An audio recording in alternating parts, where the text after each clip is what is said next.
तो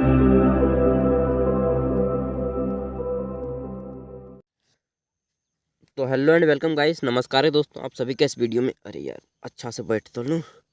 हाँ, तो आज हम लोग बात करने वाले हैं सेमेस्टर 5 हिस्ट्री ऑनर्स का कोर पेपर 1। जिन लोगों ने ग्रेजुएशन में हिस्ट्री यानी कि इतिहास ऑनर्स रखा है उनका सेमेस्टर 5 का पहला पेपर यानी कि कोर पेपर 11 आप बोल सकते हैं। ठीक है, सेमेस्टर 5 का पहला पेपर, इसे आप कोर पेपर 11 बोलते हैं। तो किस टाइप का पूछा गया था आइए देखते हैं, और आप एग्ज़ाम देंगे तो किस टाइप के प्रश्न आएंगे देख लीजिए। ठीक है, तो 2022 आपका अप्रैल महीना में एग्ज़ाम हुआ है। समय 3 घंटे दिए जाते हैं। फुल मार्क्स 80 है। किसी किसी यूनिवर्सिटी में 70 मार्क्स के होते हैं तो किसी यूनिवर्सिटी में 100।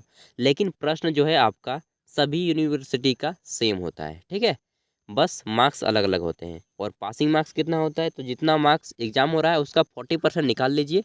40% मार्क्स पासिंग होता है। 33% वाला फार्मूला आपका 10 और 12 तक ही चलेगा। अब आइए देखते हैं ग्रुप ए, ग्रुप बी और ग्रुप सी में करके बांटा गया है आपके प्रश्नों को। पहला देखेंगे ग्रुप ए में आपको जो है ऑब्जेक्टिव टाइप के प्रश्न देखने को मिलेंगे। इसमें प्रश्न संख्या 1 जो है 1 अंकों के 10 प्रश्न रहेंगे ऑब्जेक्टिव। तो आपको सही उत्तर का चयन करना है। आइए देखते जाएंगे कि किस टाइप के प्रश्न पूछे जा रहे हैं और आपका आंसर किस टाइप को लिखना है। तो पहला है अकबरनामा का रचनाकार था। अकबरनामा को किसने लिखा था? The author of Akbarnama was, तो अकबरनामा अबुल फजल ने लिखा था, जो कि अकबर के दरबारी कवि थे, दरबारी कवि। अगला है अकबर ने जजिया कर समाप्त किया। अकबर ने जजिया कर कब समाप्त किया था? तो यह किए थे 1564 ईस्वी में। कब? 1564 ईस्वी में, 1564 एडी में। अगला है एवं इबादत खाना बनवाया गया। इबादत खाना वाज कंस्ट्रक्टेड इन, तो कब बनवाया गया था इबादत खाना? तो यह बनाया गया था आपका 1575 ईस्वी में, 1575 ईस्वी में। चौथा देख लेते हैं, अकबर ने मुगल साम्राज्य को कितने सूबों में बांटा था? How many subahs did Akbar divided Mughal empire. तो दोस्तों अकबर के समय जो सूबों की कुल संख्या थी, ठीक ना, तो इनकी संख्या थी यहाँ पे 12 सूबों में बांटा था जी। तो यहाँ पे 12 कहीं पे ऑप्शन नहीं है, तो अब आप किसको टिक लगाना चाहेंगे वो आप देख लीजिए। अगला है जहांगीर का राज्य अभिषेक हुआ। तो coronation of Jahangir took place on, तो यहाँ पे प्लेस लिखा है जी तो इसको स्थान देना चाहिए ना, लेकिन ये डेट दे रहा है। तो चलिए, डेट हुआ था 1605 ईस्वी में। जहांगीर का राज्यभिषेक, जो शपथ ग्रहण जिसको हम लोग बोलते हैं ना, अभी राष्ट्रपति शपथ ग्रहण करते हैं, बस उसी तरह होता था राज्यभिषेक। तो 1605 ईस्वी में हुआ था। अगला देख लेते हैं, तो हमारा अगला है गुरु तेग बहादुर की हत्या करवाई थी। किसने करवाई थी? Guru Tegh Bahadur was assassinated bye, तो किसने करवाया था हत्या? यह करवाया था आपका औरंगजेब ने। कौन? औरंगजेब, जो कि मुगल साम्राज्य का क्रूर बादशाह, और इसको क्या बोला जाता है? जिंदा पीर कहा जाता है, जिंदा पीर। औरंगजेब को जिंदा पीर कहा जाता है, इसको भी याद रखिएगा। खालसा संघ की स्थापना की थी। खालसा संघ वाज एस्टेब्लिश्ड बाय, तो खालसा संघ की स्थापना किसने की थी? गुरु गोविंद सिंह ने। किसने? गुरु गोविंद सिंह ने। अगला है शिवाजी का राज्याभिषेक कब हुआ था? Coronation of Shivaji took place on, तो ये हुआ था आपका 1674 ईस्वी में, 1674 ईस्वी में। अगला देख लेते हैं, शिवाजी के मंत्री परिषद में कितने मंत्री थे? हाँ many ministers were there in Shivaji's council of minister, तो यह थे आपके 8, जिसे अष्ट प्रधान कहा जाता था। इन 8 जो मंत्री थे, इन 8 मंत्रियों को कुल मिलाकर अष्ट प्रधान कहा जाता था। तो ठीक है, आगे देखते हैं, मराठा प्रशासन में पेशवा किसे कहा जाता था? Who was known as Peshwa in Maratha administration, तो मराठा प्रशासन में दोस्तों प्रधानमंत्री का जो पद होता था उसे पेशवा कहा जाता था। जैसे बाजीराव पेशवा, आपने नाम सुना होगा। ठीक है, अब आता है ग्रुप बी। ग्रुप बी में आपके यहाँ पे जो है 5 अंकों के 2 प्रश्नों के उत्तर देने हैं। 5 अंकों के 2 प्रश्न, तो 5 दूना 10 नंबर हो जाएगा ग्रुप ए में, और ग्रुप बी में भी 10 नंबर, कुल मिलाकर 20 नंबर हो जाएंगे। अब देखते हैं, तो राइट शॉर्ट नोट्स आंसर, मतलब कि छोटा सा नोट लिखना है। 5 अंक में कितना लिखिएगा? मैक्सिमम आपको लिखना है 150 वर्ड और मिनिमम लिखना है 100 वर्ड। पहला है अबुल फजल अकबर के दरबारी इतिहासकार के रूप में, इसके बारे में थोड़ा सा बता दीजिए। Abul Fazal as a court historian of Akbar, इसके बारे में लिख सकते हैं। दूसरा है आपका, किन्हीं दो पर ही लिखना है। यहाँ पे चार आपको ऑप्शन दिए हैं, चार में से केवल दो पे ही आपको राइट करने हैं। सिख धर्म के विकास पर प्रकाश डालिए, throw light on growth of Sikh religion. तीसरा है आपका, मुगल इतिहास में नूरजहां की भूमिका का परीक्षण कीजिए, examine the role of Nur Jahan in Mughal history. और डी नंबर है आपका, मुगल चित्रकला पर प्रकाश डालें, throw light on Mughal painting. तो चारों आपके अच्छे टॉपिक हैं, जिसमें चाहे आपको दो पेर ही लिखने हैं। अब आता है ग्रुप सी। तो उधर तो हो गए हमारे ग्रुप ए में 10 नंबर, ग्रुप बी में 10 नंबर और ग्रुप सी में आपके 60 नंबर। और 15 अंकों के 4 प्रश्नों के आंसर लिखने हैं। 15 अंकों के 4 प्रश्न, कुल मिलाकर आपका हो जाएगा 80 नंबर। तो आइए देखते हैं। और 15 अंकों के प्रश्नों का उत्तर आपको कितने वर्ड्स में देना है?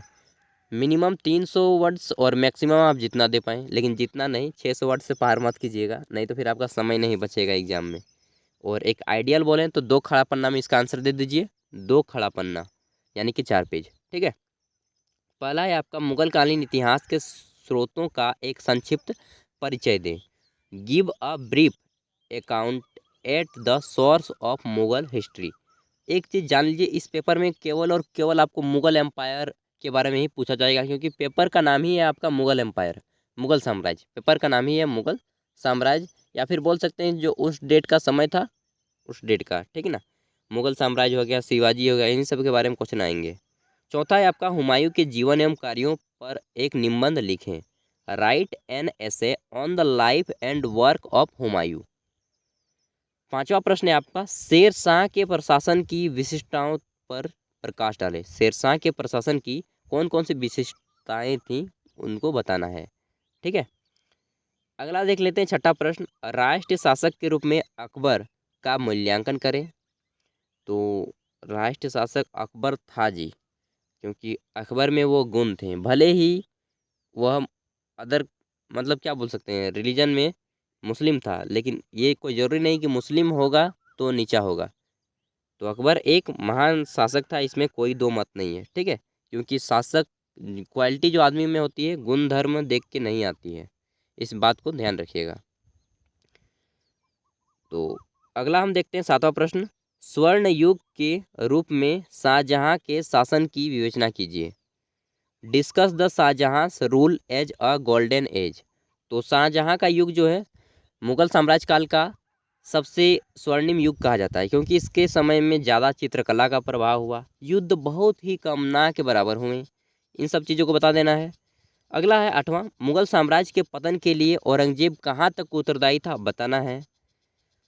तो how far Aurangzeb was responsible for the downfall of Mughal empire. तो देखिए दोस्त, आदमी का जो है ना, क्या बताएं, औरंगजेब के सामने कुछ ऐसी परिस्थितियां ही थी जो डाउनफॉल करने पे उसको दिया। अब आप स्वयं इवेल्युएट कर सकते हैं। 9 नंबर है, शिवाजी के जीवन एवं कार्यों की समीक्षा करें। Examine the career and achievement of Shivaji. तो शिवाजी के बारे में बताना है, उसकी माता का जीजाबाई में उसका बहुत बड़ा योगदान था, और उसके गुरु क्या नाम थे, कामटे ने क्या नाम था, उनका भी बहुत बड़ा योगदान था, वो भी बता दीजिए। 10 नंबर है आपका, देखिए मेरा हिस्ट्री वगैरह मैं पढ़ के नहीं आया हूँ, जो मुझे मालूम है वही बता रहा हूँ। अगला है 10 नंबर, भारत में यूरोपीय व्यापारिक कंपनियों के आगमन के कारण बताएं। Account the advent of the European trading company in India. तो भारत में 6 कंपनी आए थे यूरोपीय, सबसे पहले डच आए, फिर डेनिश आए, फिर पुर्तगाली आए। उन सब के बारे में आपको डेट भी बताना है। उसके बाद अंग्रेज आए, फिर भाग गए बीच में डच डेनिश, उनके बारे में भी बताना है। तो इस तरह से आप पूरा पूरा पेपर बहुत ही इजीली दे सकते हैं। एक भी क्वेश्चन आपका हार्ड नहीं है, बहुत ही सब नॉर्मल टाइप के क्वेश्चन है, तो इजीली आप एग्ज़ाम अच्छे मार्क्स ला सकते हैं। एंड दोस्तों, अगर आपको किसी भी अदर सब्जेक्ट का प्रीवियस ईयर क्वेश्चन पेपर देखना हो, किसी भी अदर सब्जेक्ट का, चाहे पीजी की बात करें चाहे आप ग्रेजुएशन की बात करें, तो आपको हमारे चैनल पे मिल जाएगा। जाना क्या है, जाना है आपको प्लेलिस्ट पे, आपको प्रीवियस ईयर क्वेश्चन पेपर वाले, और वहाँ पे सारा चीज़ आप देख सकते हैं। अगर आपका कोई दोस्त ग्रेजुएशन कर रहा हो दोस्तों, तो प्लीज़ उन तक भी वीडियो को शेयर कर दीजिएगा, ताकि उनका भी हेल्प हो जाए। और बाकी आपकी इच्छा यार, आप जैसा नीति अपनाएंगे आपके प्रति लोग भी उसी तरह की नीति अपनाएंगे। And thank you, best of luck, अच्छे से एग्जाम दीजिए। छोड़िएगा नहीं एक भी एग्जाम में क्वेश्चन। और चैनल पे पहली बार आए तो सब्सक्राइब करते जाइएगा।